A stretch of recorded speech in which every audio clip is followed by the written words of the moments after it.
Chapter 1. The Birth of the Bunnyman. Tony was an average guy. He worked a boring blue-collar job at Rabbit & Sons Canning Company, a business that specialized in, you guessed it, canning carrots. But this wasn't your average vegetable factory. Rabbit & Sons had a sinister ambition to make their vegetables addictive. Not just tasty, addictive. One overcast Monday, Tony clocked in like usual. He manned one of the canning machines, his motions robotic after years of repetition. But midway through his shift, the machine shuddered and jammed. As Tony walked over to reset it, a steel support beam, loosened from above, snapped free and crashed down onto his head. Darkness. Tony awoke in what looked like a hospital. But it wasn't. It was a covert research facility run by Rabbit & Sons, hidden behind the facade of healthcare. Their mission: test an experimental substance meant to enhance cravings for vegetables, particularly the canned variety. The serum was called Arugula Eve. While Tony lay unconscious, the lead scientist, Dr. Hugo Revolt, saw an opportunity. Tony had lost too much blood in the accident. Instead of standard transfusion procedures, Dr. Revolt decided to inject Tony with Rabbit's blood and the Arugula Eve formula. Why? Because Hugo had a theory. If he could bind animal DNA with the addictive agent, he might create the ultimate test subject, a being that couldn't resist vegetables. Hugo's daughter, Gretchen Revolt, was present during the experiment. A bright but disturbed young woman, she watched as Tony's body convulsed violently. His skin stretched, hair erupted across his arms, chest, and face. His hands twisted and swelled, sprouting thick claws. His ears lengthened into twitching, beastly towers. He grew, 8 feet tall, snarling, mutating. Yes, yes, Hugo cheered, maniacal. Gretchen clutched her father's coat. Daddy, is he okay? Hugo didn't look away. He's more than okay. He's perfect. He's my bunnyman. Then the creature spoke. Tony rose from the cot, eyes burning red. Why? Dr. Revolt approached with a smile, offering him a pair of brown khakis, a plaid shirt, and gloves, an outfit meant to make the monster look normal. Don't worry, my boy, Hugo said. You're going to change the world. Tony felt the hunger immediately, sharp, painful, animalistic. Not for carrots, not for vegetables, for flesh. He lunged. With one quick slash of his clawed hand, Tony tore open Hugo's throat. The old man fell, gurgling and wide-eyed. Gretchen screamed. Tony, no longer just a man, stood over the corpse. Gretchen looked up at the beast towering above her and whispered, "Why, Mr. Rabbit? Why?" The bunnyman didn't answer. He turned and bolted, vanishing into the woods. Tony was dead. The bunnyman was born. Chapter 2. The Hunter's Past. Montgomery Clint was a man carved from the stone of the Scottish Highlands. Broad-shouldered, thick-accented, and wild-eyed, he was raised by 2 Highland cow farmers and grew up with nothing but mud, meat, and madness. His world was the hunt. His father, Montgomery Howard, taught him how to trap, track, and kill anything that moved. Deer, boar, rabbits. "If it bleeds, we can eat it," his father used to say. Monty loved his father more than anything. His mother, not so much. She was a shrill, bitter woman who spent her days yelling and her nights drinking. She belittled him, tore at his confidence, and filled the house with venom. His father did his best to shield Monty from her rage, even buying him a loyal hound, a scrappy mutt named Jimmy McGee. Jimmy was Montgomery's best friend. The two were inseparable, always running through the heather-covered hills, sniffing out fresh game. They hunted as a pack, father, son, and dog, until the day that broke everything. It was supposed to be a routine hunt. The sun was rising, the frost still clinging to the grass. Monty spotted a massive buck through the trees and took aim with his prized rifle. Darling, he called it. Bang! The buck dropped like a stone, or so he thought. Montgomery ran forward, shouting, "I got it! I got the bloody bastard!" But when he reached the body, it wasn't a buck. It was his father. Blood spilled across the leaves, steam rising from the wound in his chest. Monty collapsed to his knees. "Daddy, no!" He carried his father's body home in the back of his pickup, tears stinging his face, Jimmy whimpering beside him. When he walked into the house and told his mother, she snapped. "You dumb, stupid fuck," she shrieked. "You killed your father. Damn you to hell." Montgomery snapped back. Without thinking, he raised Darling and fired. The shot echoed through the fields. His mother dropped dead where she stood. He buried both of his parents under the lemon tree he planted as a child, dug the graves with his bare hands, and swore never to speak of that day again. With nothing left, he packed a bag, grabbed his rifle, and hit the road with Jimmy. No more family, no more guilt. Just the open world and the hunt. Montgomery traveled far and wide, chasing bigger and more dangerous prey. Wild boars, crocodiles, bears. Once he claimed he took down a Komodo dragon with a Bowie knife and a bottle of whiskey. But one day he caught wind of something new, something unnatural. There were whispers of a creature, tall, furred, fast, a thing that lived in the shadows and tore its victims apart with claws, a thing that howled like a man and shrieked like a rabbit. They called him the bunnyman. Montgomery knew a challenge when he heard it. He sharpened his knives, oiled his rifle, kissed Jimmy on the head, and growled, "I'm gonna make me a stew out of that freak." Chapter 3. The First Hunt. The Scottish Highlands were quiet, too quiet. A heavy fog rolled through the hills like a ghost, clinging to every stone and tree, blanketing the land in pale silence. It was the kind of fog that swallowed sound, where even the rustle of grass felt loud. Montgomery Clint crouched behind a jagged rock, scanning the white void. Beside him, Jimmy McGee growled low, tail stiff, nose twitching. They had tracked the monster for days. The trail was unmistakable: shattered trees, gutted livestock, and what was left of a hiker, half-eaten, folded into a stone wall like laundry. But the real giveaway? Carrot juice. Orange streaks stained the ground wherever the beast went. The bunnyman had a strange habit of feasting on flesh and sipping veggie nectar like fine wine. Montgomery had laid his traps before dawn: iron bear clamps hidden beneath moss, meat bait strung from trees like macabre ornaments. He wasn't just hunting, he was luring, and it worked. In the distance, a figure moved, tall, furred, hunched. It stepped cautiously into the clearing, sniffing the air, its claws twitching. The bunnyman. But he wasn't alone. He was clutching something in his massive paw, a small, broken ceramic bear. Its eyes were cracked, its glaze faded. A toy. Montgomery narrowed his eyes. "What the hell is that?" The bunnyman knelt down, placing the ceramic bear gently in the dirt, as if it meant something. Maybe it did. Monty didn't care. He leveled Darling and whispered, "Say goodbye, freak." He fired.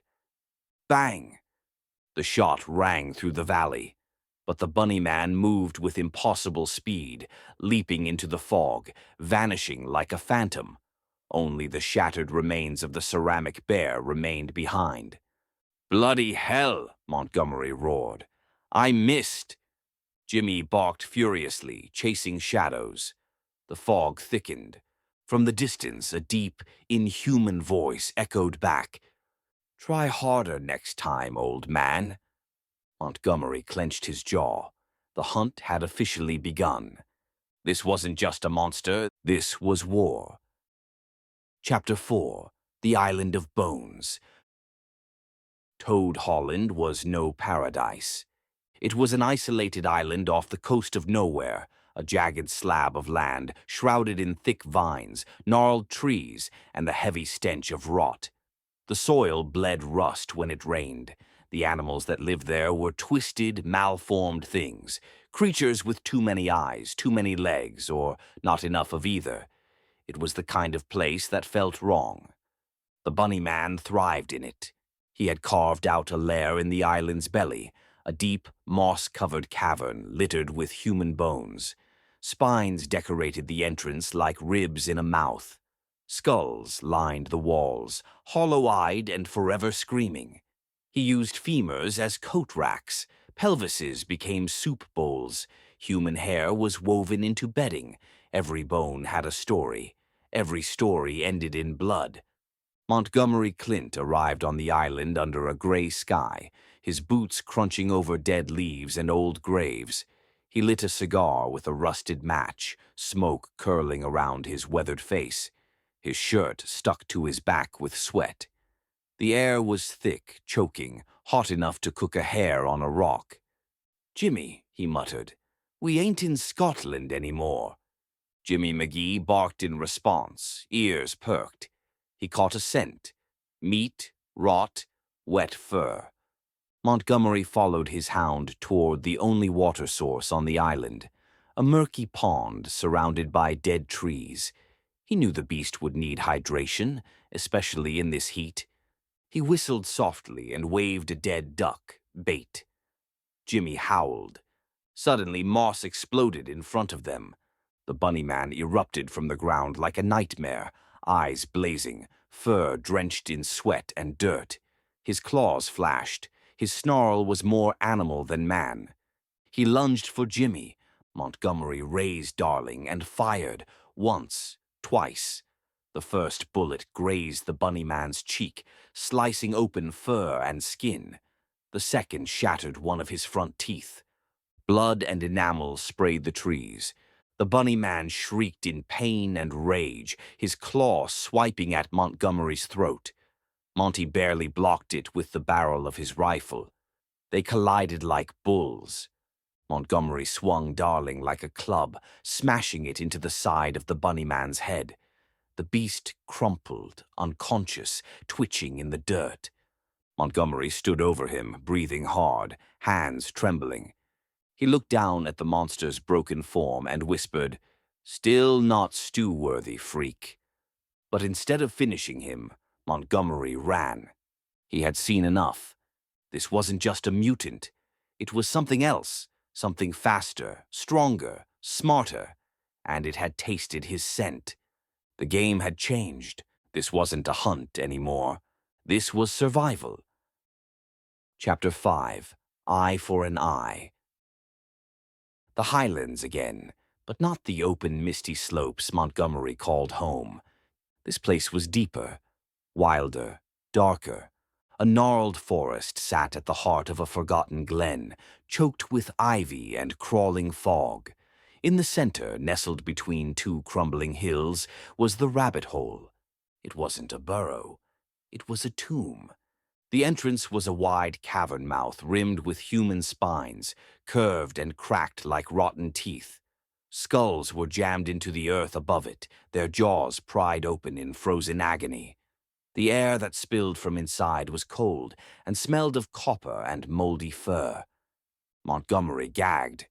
"Bloody hell smells like Satan's outhouse." He crept closer, Jimmy at his side. The hound growled low and slow, catching the scent of death. Montgomery raised his rifle. They moved silently, inch by inch, deeper into the bunnyman's lair. For days he'd been tracking the beast across the countryside, finding shredded hikers, half-eaten cattle, and entire campsites soaked in blood. But now he was here. This was it. The stench grew unbearable. Then Jimmy barked.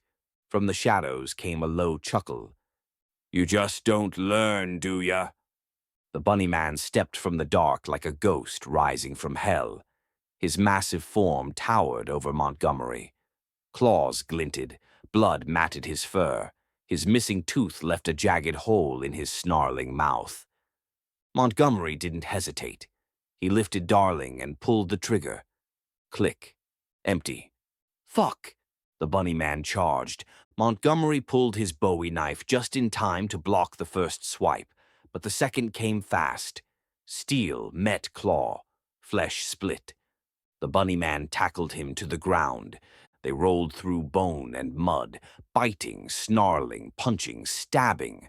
Montgomery slashed across the bunny man's arm, but the beast only laughed. Blood sprayed his face, and he grinned through it. Then came the moment. Montgomery raised his blade for a killing blow. Too slow. The bunny man slashed across his face, carving open his right cheek. Monty screamed. The bunny man pinned him. "You want to take my hide?" he growled. "Then you lose something too." With one sickening motion, the bunny man drove his claw into Montgomery's eye socket. Montgomery shrieked as pain erupted through his skull. The world went red, then black, then something worse. The bunny man twisted and pulled.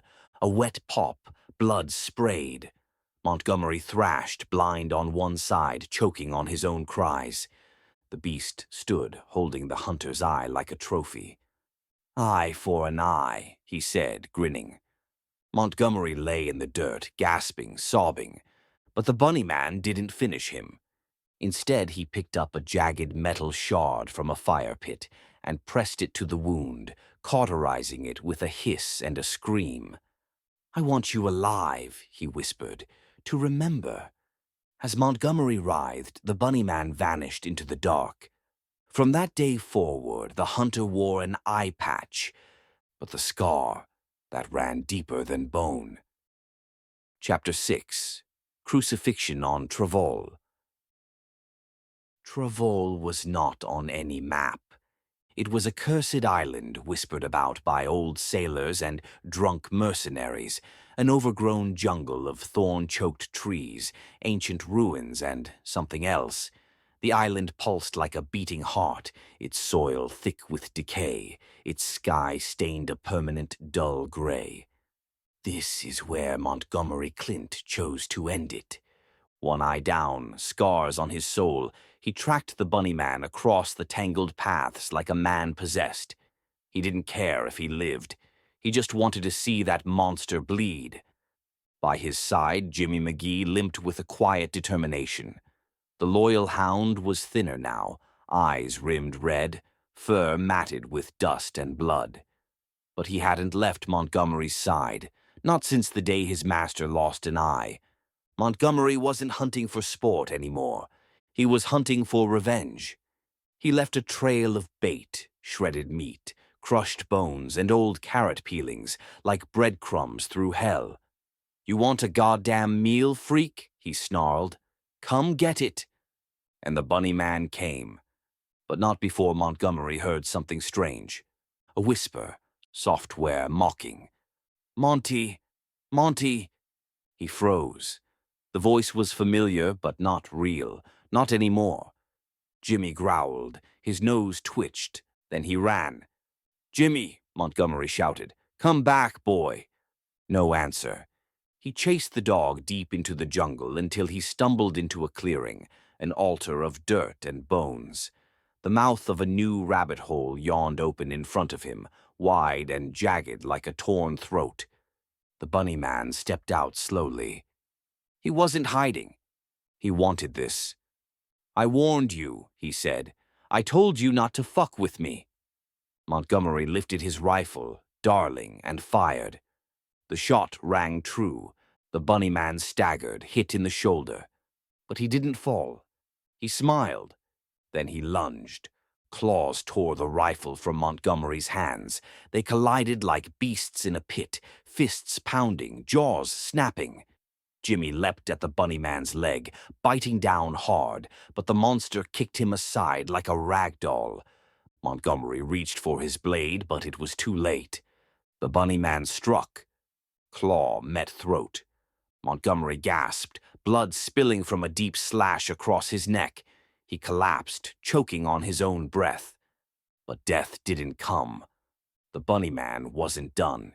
He dragged Montgomery's limp body to the edge of the clearing, where two long wooden beams waited. Slowly, deliberately, he tied them together into the shape of a cross, using rope, sinew, and barbed wire. Then he lifted Montgomery's broken form and crucified him. Nailed through the hands, tied at the ankles, hung like a saint, mocked like a martyr. Above the jungle canopy, vultures circled. The bunny man looked up at his work and said softly, "Welcome to your resurrection, bitch." Then he turned, found Jimmy crawling in the underbrush, and tore out his throat with his teeth. The jungle fell silent. The monster walked away. Montgomery's blood dripped onto the earth, seeping into travel's cursed soil. The hunter was dead, or so the bunny man thought. Chapter 7. Resurrection. Smoke curled from black candles in a crooked circle, old bones cracked beneath the weight of ritual chalk. Gretchen Revolt stood barefoot in the dirt of Travol, her hair wild, her fingers trembling, her eyes locked on a blood-slicked crystal ball. She had been watching everything. The slaughter, the crucifixion, Jimmy McGee's broken body lying in a pool of red. She clenched her teeth. Damn you, bunny man. Gretchen hadn't always been this way. She was once a mother, a kind one, a healer, a wife. She had 2 children, sweet little Nick, only 4, and his older sister Lucy, who was 6, going on 20. But love turned to horror the day Lucy pushed her baby brother out a window during an argument over a toy. Gretchen found his tiny body crumpled in the yard like a forgotten doll. Lucy simply smiled and said, "I wanted it more." Gretchen snapped. She turned to the arcane, desperate to undo the past, desperate to bring her son back. Instead, she summoned something else. Blood Sage, a demon older than language, a whisperer, a god of torment. He came to her wearing her dead husband's face and offered her a deal. Bring me 4 living souls, and you may see your boy again. Fail, and you will lose everyone you ever love in ways that make you beg for death. So she made her deal. She recruited the bunny man as her collector, a monster to deliver meat on legs. But he betrayed her, and now her sacrifices were incomplete. So she turned to a new weapon, Montgomery Clint. She stood over the altar, holding his dried blood in a clay jar. His broken rifle, Darling, lay beside her. Jimmy's shredded collar, too. She began to chant, "Slasha, Basha, bring him, slashing, Basha, bring him." The air twisted, wind screamed, the crystal ball cracked down the center like a splitting skull. Lightning split the sky. Then a hand burst up from the dirt, calloused, bleeding, clenched. Montgomery Clint pulled himself out of the grave like an angry god. Covered in soil, eye socket still ruined, blood still dried on his boots. He staggered to his feet. "What in the bloody hell?" "You're back," Gretchen said, tears streaming. "He crucified you. He killed your dog. But now, you get your revenge." Montgomery looked around. He saw Jimmy, twisted, mangled, lifeless. His voice cracked. "My boy." But Jimmy stirred. His fur writhed. His body snapped and shifted. Gretchen smiled. "I gave him an upgrade." Jimmy rose to his feet, taller, meaner, eyes burning red. His mouth dripped with glowing saliva, and his muscles pulsed like coiled steel. Montgomery stared, wide-eyed. "What in God's name did you do to him?" "I fixed him," Gretchen said. "Now go fix yourself." She handed him Darling, reforged, glowing with runes etched by the demon himself. Then she whispered, "Bring me the bunny man's head." Montgomery looked at Jimmy, then at the smoking sky. "Aye," he growled. "Let's finish this." Chapter 8. When Monsters Play Golf. Somewhere deep in the fog-drenched woods of the Pacific Northwest, laughter echoed through the trees. Not human laughter. No, this was something different, animalistic, joyful, guttural. It belonged to two creatures that should not exist. The first was the bunnyman, blood-matted fur, teeth yellowed from marrow, and eyes always scanning, twitching, starving. The second was his new friend, Bigfoot, or as the bunnyman called him, Squatch. The two had met under strange circumstances, something about a mutilated forest ranger and a shared craving for intestines. But since then, they'd become fast friends. Monsters don't have many pals, but when they find one, it sticks. They were currently enjoying their version of leisure golf, but not your Sunday afternoon country club kind. No, this was monster golf. They each carried a club, a thick branch sharpened at one end, wrapped in barbed wire. Their ball? A severed human head, shaved clean and polished to a grotesque sheen. "4!" Bunnyman howled, slamming the head into the air. It soared, hit a tree, and exploded in a shower of brain and bone. Squatch clapped. "Ha ha! Good hit, Bunny boy." "You owe me 3 heads now," Bunnyman grinned, wiping blood from his face. "And none of that jerky shit you always carry." Squatch grumbled. He loved his Jack Lynx. But the Bunnyman, he craved the real thing. The kill, the scream, the warmth. The forest around them rustled softly. Then, crack.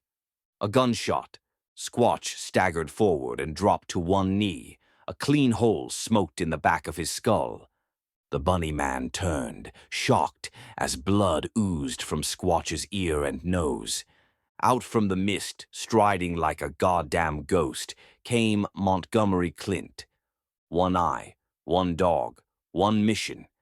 He held Darling in both hands. "Told you, freak, it's rabbit season." The Bunnyman let out a banshee wail, shaking with rage. He dropped his club. Claws unsheathed, blood sang in his ears. Montgomery didn't flinch. He banged his chest 3 times and yelled, "Bring it, you mangy fuck!" They charged, but before they collided, something beat them to it. Jimmy McGee. The hound, now enhanced and monstrous, burst through the underbrush like a demon on fire. His eyes glowed, his jaws snapped open. He hit the Bunnyman mid-stride and sank his teeth into the beast's shoulder. Bunnyman screamed, stumbling back. Montgomery raised Darling and fired twice, 1 shot to each knee. The Bunnyman dropped like a sack of meat, roaring in fury, slashing blindly. But Jimmy was already on him, tearing, snarling, howling. Blood splattered the trees. Bunnyman kicked and thrashed, but the dog held fast. Montgomery marched forward, pulled out his Bowie knife, and sliced a chunk of flesh from the Bunnyman's back. "Here," he said, feeding it to Jimmy. "You earned it, boy." The Bunnyman lay in the dirt, panting, bleeding, beaten. Montgomery stood over him, sweat pouring down his face. "You ain't stew yet, but you're damn close." Then he hog-tied the beast, shoved him in the bed of his rusted pickup, and started the long, bumpy drive toward Tremona, a forgotten village nestled in the roots of a mountain, where Gretchen Revolt waited, and where the final chapter would begin. Chapter 9. The Witch, the Demon, and the Crossroads. Tremona wasn't on any map. Perched at the edge of a crumbling cliff and buried under a canopy of black pines, it was a village that reeked of forgotten things. Animal carcasses strung from trees, bones carved with symbols, and crucifixes hung upside down. Even the wind moved wrong here, like it was trying to escape. Gretchen Revolt stood barefoot in the village square, arms stained with dried blood, pacing in a circle of scorched earth. The crystal ball she used to speak to Blood Sage sat on a rusted pedestal before her, glowing faintly like an ember ready to burst. She was tired, tired of waiting, tired of being the demon's puppet. Blood Sage had promised her power, restoration, family. Instead, he gave her nightmares and voices and orders. And now he demanded the bunnyman's blood, the rarest strain, a twisted cocktail of rabbit, man, and cursed chemicals. She clutched a bone knife in her palm, whispering to herself, "Soon, soon, I'll be free." Then she heard it, the distant puttering of a rusted truck engine echoing up the mountain road. He was coming. Montgomery Clint gripped the wheel of his truck with one hand. The other was stained with dried blood. Jimmy sat in the passenger seat, panting heavily, still tasting the bunnyman's flesh on his tongue. The bunnyman himself lay crumpled in the bed of the truck, bound with barbed wire, unconscious. His fur was matted, his knees shattered, his face bloodied. Montgomery looked over at his hound and muttered, "Think we're finally gonna mount the fucker?" Jimmy growled softly. Then they saw it. Tremona. Skeletons hung from crosses at the village edge, some upside down, some still alive, twitching, whispering prayers that fell apart in their mouths. Montgomery muttered, "This place makes hell look cozy." But before he could finish the thought, crash. A massive boar barreled out from the brush, colliding with the truck. Montgomery spun the wheel, losing control. The vehicle veered off the road and slammed into the forest. Branches shattered, glass flew. The truck stopped against a dead tree. Montgomery groaned, pinned beneath the steering column. Jimmy leapt from the wreckage. And the bunny man? He was gone. In the trees, the bunny man watched.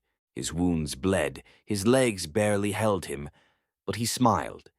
He limped through the woods, feasting on small animals, ripping into a fox and chewing its heart raw. His hunger returned. His rage boiled. But something else stirred within him. Memories, the laboratory, the pain, the carrot juice, the little ceramic bear, the woman's voice, Gretchen. He remembered now, and he wanted answers. Back in Tremona, Gretchen stood before her altar as Blood Sage whispered through the crystal, "You've failed me, little witch. I want his blood. I want his soul." "I have him," Gretchen shouted. "He's on his way." "Then hurry," Blood Sage hissed, "or I'll peel the skin from your bones like fruit." The crystal dimmed. Gretchen wiped sweat from her brow just as the bunny man limped into the village. She froze. He looked feral. Glowing eyes, exposed bone in one leg. But he wasn't snarling. He was smiling. "Well," he rasped, "you look like shit." Gretchen flinched. "You're not supposed to be here yet." "I escaped," he said. "Monty's bleeding in the woods. Jimmy's somewhere sniffing squirrels. So that leaves just us." She stepped back, gripping the bone dagger. "I can still fix you," she lied. "Turn you human. You want that, don't you?" The bunny man chuckled, low and bitter. "I wanted that. Once. Now." He reached behind him, pulled out his axe. "I want your head." Chapter 10. Blood and bone and bunny teeth. The wind in Tremona howled like it was trying to escape the ground itself. The village stood silent. Skulls rattled on posts. Fires crackled in rusted iron braziers. Blood dripped from the trees like dew. Gretchen Revolt stood in the center of it all, facing the bunny man. He loomed before her, battered but alive, claws twitching, axe in hand, eyes burning with a hunger that no carrot could ever fix. "You said you'd help me," he said quietly. "You said you'd fix me." "I tried," Gretchen snapped, knife trembling in her grip. "But you were always too broken. I gave you a purpose. I gave you victims. And what did you do?" The bunny man took a step closer, dragging one foot. "I got hungry." From behind the trees came growling, deep, guttural. Jimmy McGee. He lunged into the square, monstrous and snarling, and behind him, limping, bruised, bleeding but very much alive, Montgomery Clint.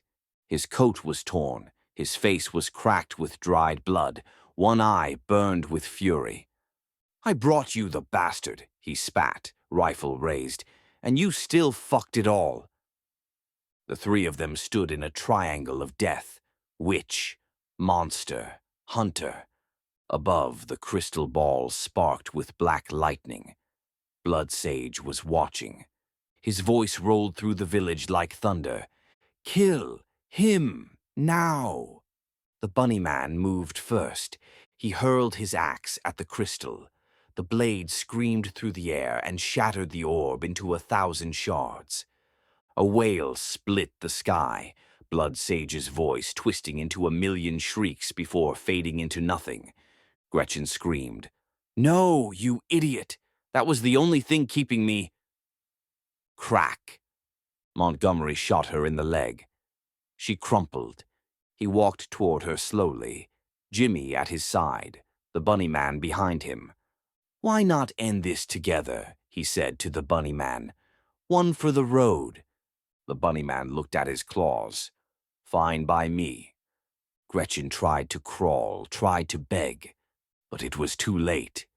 The bunnyman reached her first and ripped out her throat with his teeth. Blood sprayed the altar. Her body twitched, then went still. Silence. Then, oddly, peace. The wind calmed, the fires dimmed, the village exhaled. Montgomery sat down on a stump, bone-tired. Jimmy licked his hand. The bunnyman stared into the fire. "Well," he said, "that was fucked." Montgomery nodded. "You still hungry?" The bunnyman looked at him. "Not for flesh." Monty raised an eyebrow. "Then for what?" The bunnyman sighed. "For quiet."